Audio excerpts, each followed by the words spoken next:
bienvenidos a un programa más de Sin Relativismos. Espero que estén muy bien. ¿Cómo les ha ido estas semanas? ¿Cómo está? ¿Qué tal? Ya está más el frillito, ¿verdad? A taparnos muy bien, ya casi, pues terminando noviembre. Ya estamos partiendo prácticamente el pavo, el pastel de Navidad. Y bueno, ya estamos ahora sí que terminando este 2023. Espero que haya sido un muy buen año y que el próximo sea mejor. Fíjense que hoy va a ser el último programa de la temporada número 4 en la que estamos justamente ahorita. Va a ser el último programa de temporada 4 y nos veríamos hasta el próximo año ya con la temporada número 5. Así es que desde ahorita les deseo una muy feliz Navidad y Año Nuevo. Que estén muy bien porque nos vamos a ver hasta el próximo año. Pues recordemos que habíamos quedado pendientes la historia, ¿verdad? Estábamos hablando de la historia del cristianismo. Recordemos más o menos que el último programa estábamos hablando del ambiente que se estaba viviendo en los primeros años del cristianismo. Estaba conviviendo Roma, estaban los judíos, estaban los cristianos que eran llamados esta nueva secta judía. Realmente no estaba como muy desdibujado si eran separados, si estaban juntos. Para los romanos era como lo mismo. Sin embargo, no había algún punto específico entre lo cual Roma estuviera en contra de los cristianos. No, realmente todos coexistían, todos convivían juntos. Inclusive cuando fue la crucifixión de Jesús, pues Poncio Pilato dijo a quien quiere, ¿no? Si a Jesús o a Barrabás, y el pueblo mismo fue quien decidió liberar a Barrabás. Se lavó las manos Poncio Pilato porque realmente no estaba en contra ni de Jesús ni de los judíos como tal o los cristianos como tal, que pues apenas iban a empezar. Sin embargo, no había algo específicamente en contra de ellos, todos coexistían. Así empezó. Y fíjense que aquí es cuando vamos a entrar a un emperador que fue el primero que realizó una matanza así ya particular contra los cristianos. ¿Quién fue este emperador? Nerón. Nerón nace en el año 37, o sea, apenas acababa de ser crucificado Jesús, ascendió, vino el Pentecostés, estaban todos viendo o como organizándose, estaban las evangelizaciones, estábamos en todo esto de los primerititos años de la historia del cristianismo cuando nace Nerón.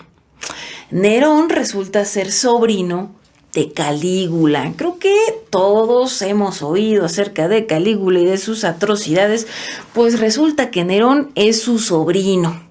Es hijo de Agripina, que es la hermana menor de Calígula.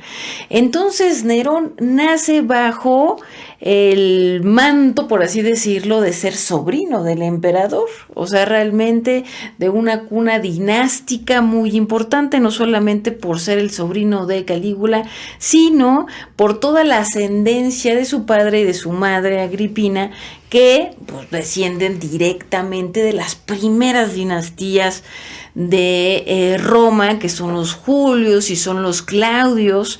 Él tiene sangre por parte de padre y de madre de estas dinastías, entonces realmente tenía como esta sangre que pues se reflejaba que iba a ser como para hacer algo grande dentro del Imperio Romano. Cuando Agripina da a luz a Nerón, cuenta la historia que un reflejo del sol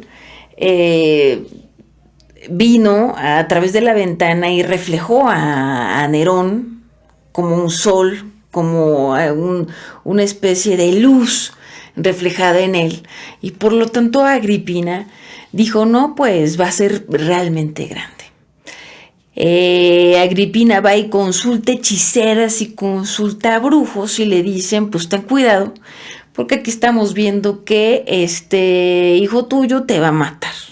Y entonces surge una frase muy conocida entre los historiadores romanos, que dice Agripina, pues aunque me mate, pero que reine. Agripina lo que quería era el poder y que realmente el hijo pudiera llegar a ser emperador. Esa era realmente la ilusión de esta Agripina para su hijo. Pero ¿qué pasa? Fíjense que Agripina junto con su hermana empiezan a hacer conspiración contra Calígula. Algunos dicen que sí, otros dicen que no. Calígula se da cuenta y mientras son peras o son manzanas, manda al exilio a sus dos hermanas. Entonces, ¿qué pasa con Nerón? Nerón queda muy chiquito, pues solo, sin su madre, porque su madre ya está en el exilio, se queda solamente con su padre. Resulta que su padre, cuando Nerón tiene como 2 años y medio, 3, muere su padre. Entonces Nerón queda huérfano. A los 3 años Nerón no tiene ni papá ni mamá.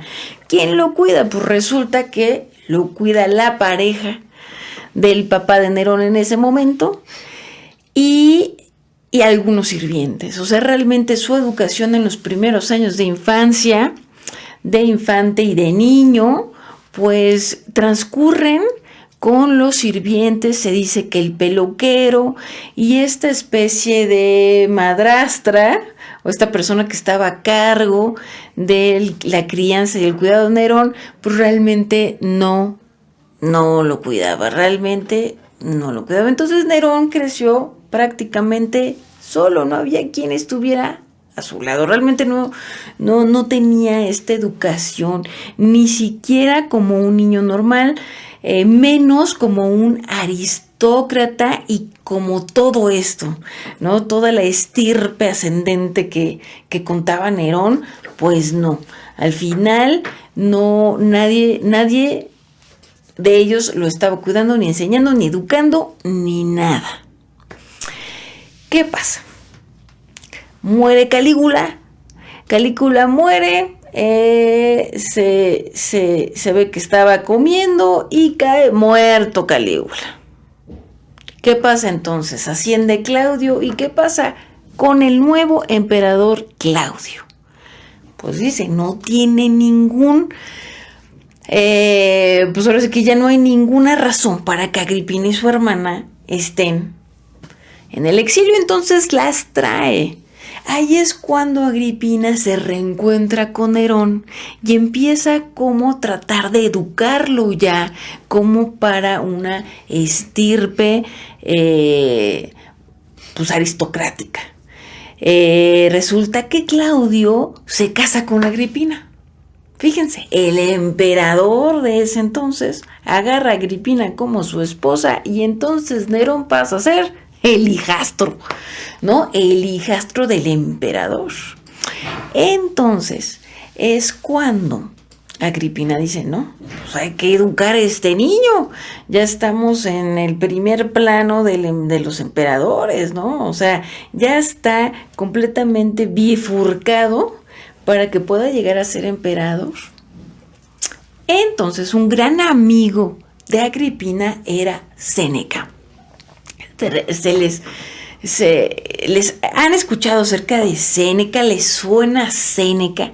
Pues fíjense que Séneca fue un filósofo, es muy conocido por sus tratados de filosofía, pero también de poesía y de teatro. Resulta que es uno de los grandes representantes de la filosofía estoica. Los estoicos, que es una filosofía griega que ha tenido varias etapas, tiende a pensar que la virtud del ser humano es lo más importante, ¿no? Lo bueno que puedes ser y la felicidad que puedas llegar a tener sin tantos bienes materiales. Más o menos esa es la filosofía que estaba ahí manejando Séneca, la cual trató de instruir a Nerón. Sin embargo, mismo Séneca provenía de una familia completamente pudiente, completamente rica. Séneca tenía mucho dinero y muchos amigos de poder, entonces también vivía en tenía una vida completamente privilegiada. Séneca, a pesar de lo que decía en sus estudios filosóficos. Entonces, pues Nerón también vivió en esa opulencia, ¿Y qué creen que pasa? Pues que Claudio muere. Y entonces, quien sucede al poder es Nerón, y Nerón solamente tenía 17 años.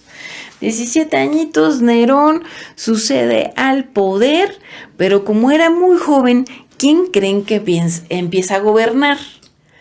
Pues Agripina y Séneca, ¿no? Principalmente Agripina y Séneca y algunos otros personajes de confianza que también están ahí, son los que le ayudan a Nerón realmente a gobernar. Fueron 6 primeros años en donde se le conoce como un sexenio de oro, un sexenio dorado, porque fue un gobierno muy bueno. O sea, realmente tanto Agripina como Séneca gobernaban muy bien Roma. Fue un momento de estabilidad, tanto económica como social. Estaba bien Roma. El Imperio Romano, realmente. Ahí fue en donde se acuña una muy famosa moneda en donde está Nerón enfrente de su madre viéndose cara a cara, y entonces es en donde los historiadores justamente califican esta época como de que no era un emperador, sino como que era un reinado compartido, ¿no? Realmente todo el mundo decía que eran 2 emperadores. Era Nerón y era su madre, y atrásito Séneca y los demás. Sin embargo, empezó a pasar el tiempo y a Nerón no le gustó esta cosa de que su madre estuviera reinando en vez de él. Y todo empezó a desquebrajarse, por así decirlo, cuando a Nerón, que ya estaba casado, se le ocurre fijarse en otra chica que ya estaba casada también. Y como ha pasado, inclusive con David pasó y con varios ha pasado así, ¿qué creen que hace Nerón? Pues para tener a la chica, a Popea, dice, voy a mandar al esposo a que me cuide las tierras lejanas. Al final lo mandaron a la parte que es de Portugal, entonces separó a la pareja y se casó con Popea. Al final se ve que Nerón empieza a tener sus delirios como de grandeza, le empieza a sucumbir que él era mucho más importante, ¿no? Salir como que su ego, que era más importante que la mamá, que Séneca, que todos, que él quería gobernar. Él le gustaba mucho el arte, entonces se creía como muy poeta, iba a Grecia, por ejemplo, a hacer obras de teatro, y estaba como muy inmiscuido en esta parte cultural que le gustaba como mucho, pero esa parte de ego, esa parte de grandeza, pues hacía que fuera realmente violento en algunas circunstancias. Fíjense que cómo creen que termina Popea si fue capaz de matar a su madre, Nerón, pues en un arranque de ira con Popea embarazada de su hijo, le da una patada y muere Popea y muere el hijo. Así de ese tamaño era Nerón.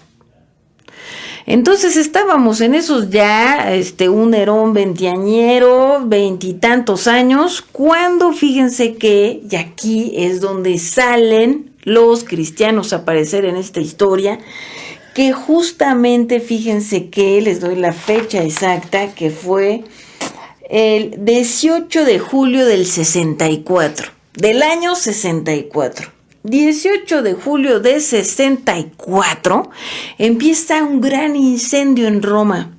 Se cree que el incendio fue por una llama mal apagada y una chispa, ¿no? Que prendió ahí las tiendas. Había una tienda de aceites muy cerca de ahí, entonces pues se cree que eso incendió así completamente.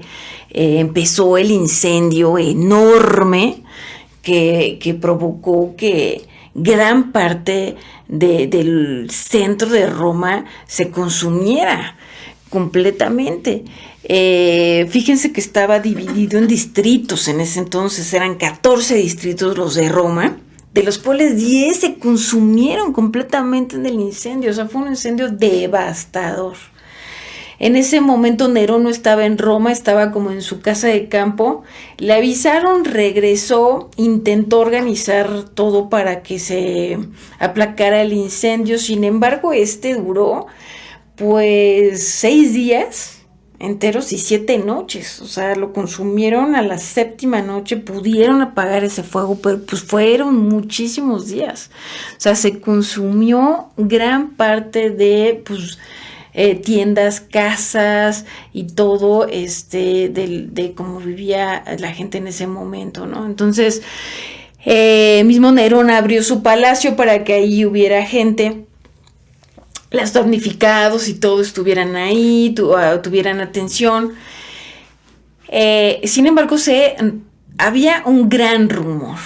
Como ya todo el mundo conocía lo violento y lo exagerado de Nerón, pues empezaron a decir que pues, Nerón mismo lo había provocado. O sea, realmente todo el mundo pensó que el incendio lo provocó Nerón. ¿Por qué? Porque él quería reedificar Roma. De hecho, hay todavía vestigios de palacios, sobre todo un palacio impresionante, así impresionante que está en construcción, de Nerón, donde estaba toda la máxima opulencia. No se cree que en el salón principal, donde comían y todo, había como bóvedas donde por medio de mecanismos se podía visualizar la bóveda celeste de ese momento, ¿no? Que eran techos descapotables, de hecho, desde ese entonces, por la ingeniería romana. O sea, era una opulencia enorme de parte de Nerón. Y entonces el mismo pueblo decía, pues es que nos quemó a propósito para tener más espacio, ¿no? Para su palacio y para reconstruir Roma. Entonces, Nerón, en su afán de callar esos rumores, empezó a señalar a los cristianos. ¿Por qué? Porque resulta que, como les había dicho, de 14 distritos, 10 se consumieron, 2 no. Y esos 2 que no se consumieron, había la máxima población judía y cristiana. Ahí, justamente. Entonces digo, pues ellos fueron, no se quemó, resulta que no se quemó donde ellos estaban, entonces ellos son los culpables. ¿Por qué? ¿Cómo fue tan fácil poder señalarlos? Si bien, como les decía, todos estaban conviviendo ahí mismo, todas las formas de pensar, ideologías y todo, los cristianos en particular, más que los judíos, empezaban a ser más rechazados. ¿Por qué? Sobre todo por el pueblo romano, porque el pueblo romano pues tenía todas estas festividades, pues sus entretenimientos de sangre, todas las fiestas, todo lo que ellos hacían, su cultura como tal, iba ligada a sus dioses, o sea, obviamente el paganismo. Entonces, ¿qué pasó con los cristianos? Pues ya no eran parte de eso. Se separaron de la cultura romana porque pues era completamente pagana. Entonces, la cosmovisión de estos romanos acerca de los cristianos era que eran odiadores de la humanidad, tal cual. Hay un historiador romano, justamente de ese tiempo, no cristiano, que habla justamente de eso. O sea, los cristianos como odiadores de la raza humana. O sea, sí, tal cual. Pero inclusive Tácito, que era es el historiador, inclusive Tácito, aunque no le agradaban para nada a los cristianos, dicen que eran odiadores de la raza humana porque pues odiaba como que la cultura romana y no eran parte de ella,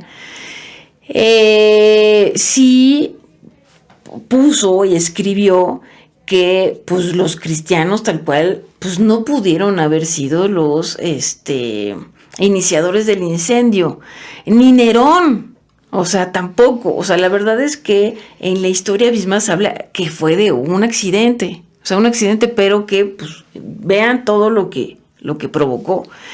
Entonces, Nerón, a la hora de señalar a los cristianos como los que iniciaron el incendio, pues empezó a castigarlos. Empezó a hacer un castigo tremebundo. Y les voy a leer justamente parte de cómo Tácito mismo describe qué fue lo que pasó con los cristianos. Dice, además de matarles, se les hizo servir de entretenimiento para el pueblo. Se les vistió de pieles de bestias para que los perros los mataran a dentadas. Otros fueron crucificados y otros se les prendió fuego al caer la noche para que iluminaran. Nerón hizo que se abrieran sus jardines para esta exhibición y en el circo él mismo ofreció un espectáculo, pues se mezclaba con las gentes disfrazado de conductor de carrozas, o sea, imagínense, estaba loco, o daba vueltas en su carroza. Todo esto hizo que se despertara la misericordia del pueblo aún contra esta gente que merecía castigo ejemplar. Así habla Tácito, no le gustaba nada a los cristianos, pero pues se veía que no se les destruía para bien público, o sea, como para ser castigados por el incendio, sino para satisfacer la crueldad de una sola persona. O sea, fue tremebundo, fue la primera matanza tremebunda, horrible, que sufrieron los cristianos. Se cree que justamente ahí algunos de los apóstoles murieron a manos de esta primera matanza de Nerón. Inclusive Nerón cuenta la historia que era tan, o sea, que a veces sí vivía en otro mundo, que cuando empezó el incendio él regresó y que estaba ayudando a las personas a refugiarse. Como duró tantas noches en una de esas, en su gusto por la poesía, estaba en el balcón viendo cómo se incendiaba Roma y él empezó a declamar la poesía griega refiriéndose a Troya y el incendio de Troya. Y entonces él estaba declamando cuando toda la ciudad estaba siendo incendiada. Ese emperador es el que empezó ya directamente con esta matanza de los cristianos. Pero si nos damos cuenta, no fue una persecución como tal, y no fue algo sistemático, y no fue algo de todo el imperio. O sea, realmente empezó muy puntual. Hasta después, los siguientes emperadores fueron los que empezaron a sistematizarlo. Lamentablemente empezaron a sistematizar estas matanzas, ¿no? Y empezó ya la era de la persecución como tal. Aquí con Nerón, como les comentaba, pues no fue una persecución total y de todo el imperio. Fue muy localizada. ¿Y por qué? Por lo del incendio.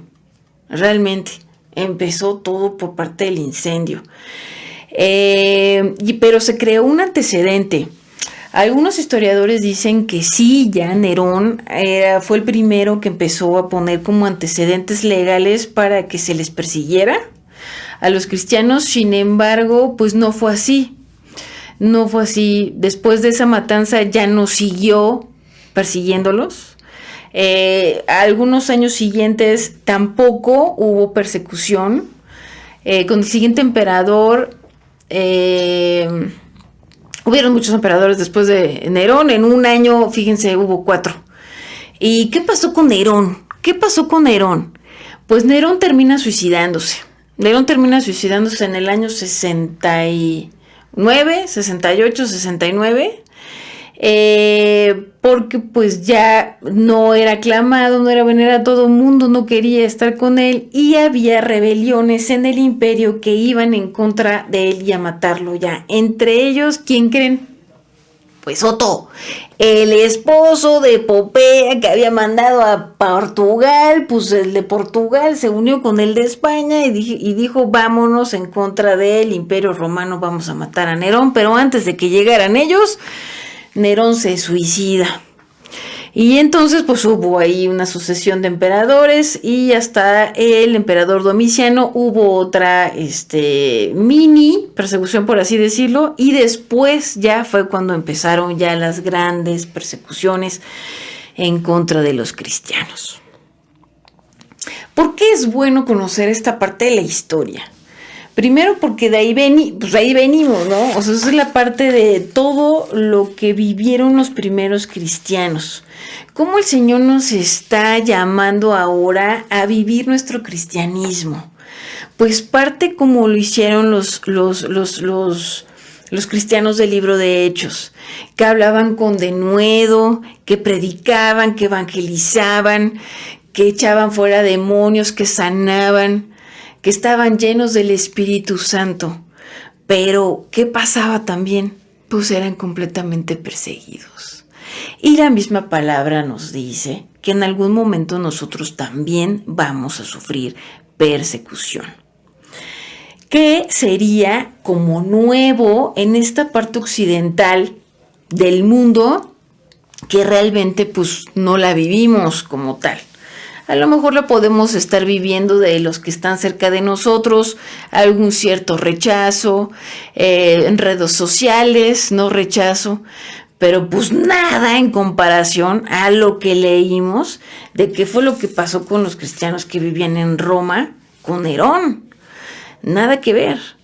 Y bueno, recordemos que desde ese momento hasta nuestros días, se sigue la persecución. O sea, está la persecución de la iglesia como tal, de lo que nos habla Mateo y lo que nos dijo el Señor, que vamos a ser perseguidos, y sin embargo, como les decía, nosotros lo vemos lejano. Pero ¿qué pasa con todos esos cristianos que ya lo viven?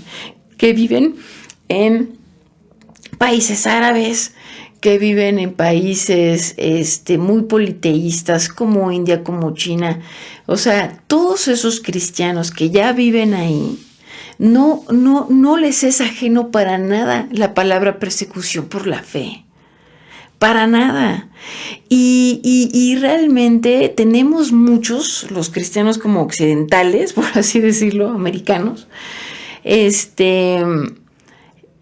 tenemos mucho que aprender de ellos.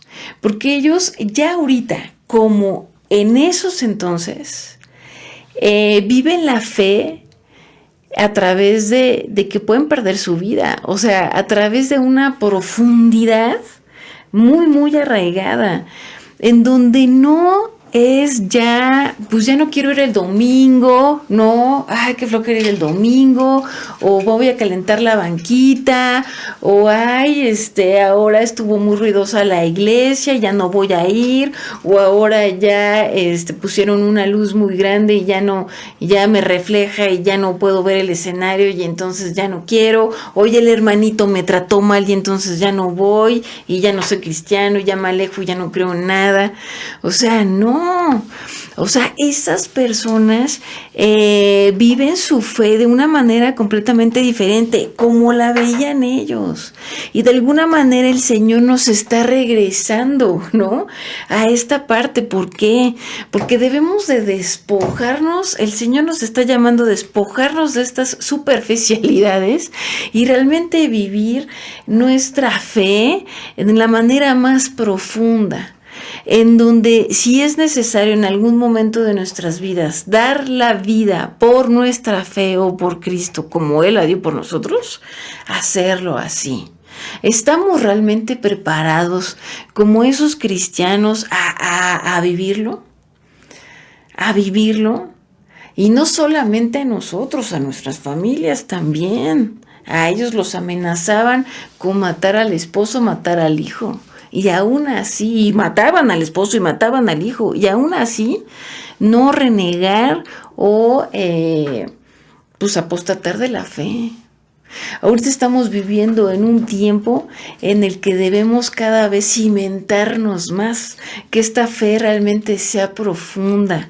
Estamos iniciando este tiempo de sacudimiento que empezó desde el 2020 y grandes cosas más complicadas van a venir en la parte de la economía, en la parte de las guerras. Vamos a estar realmente nosotros fundamentados en nuestra fe, viviendo por el Espíritu y no viviendo a través de lo que nosotros estamos viendo, de lo que nos dice la noticia, de lo que nos dice todo, de lo que vivamos, a lo mejor de pruebas en el aspecto personal inclusive. Vamos a sobrepasar todo eso. Hay que fundamentarnos en nuestra fe. Hay que fundamentarnos completamente en nuestra fe. Lo más importante de todo, nuestra relación con Dios, el conocerlo, el estar con Él. Y cuando no solamente la prueba sea el amor, sino también sea la fe, la confianza y también sea la guerra, pues estar bien cimentados, como lo hablábamos en la parte del ordo salutis de la perseverancia. El Señor no nos hubiera dado tantas advertencias de que perseveráramos si sería fácil perseverar en el cristianismo o si no se pudiera perder la salvación. Aquí el Señor nos hace un atento aviso a que perseveremos inclusive en las circunstancias más complicadas para que así podamos ser galardonadores, ¿no?, de Él. Que nos creamos y vivamos verdaderamente galardonadores de Él, de su presencia, de lo que Él es. Y así, con esta gran reflexión acerca de esta parte muy importante de la historia del cristianismo, terminamos este programa, terminamos esta temporada. Espero, como les dije al principio, que tengan un excelente fin de año, una excelente Navidad, una excelente cena de Año Nuevo y nos vemos el próximo año, que sea un año muy, muy bendecido y sobre todo un año de muchísimo más crecimiento en la fe, de niveles nuevos espirituales y más profundo de nuestro conocimiento de Dios, de Cristo, del Espíritu Santo y que podamos ser siendo guiados por Él. Que estén súper bien. Nos vemos. Bye.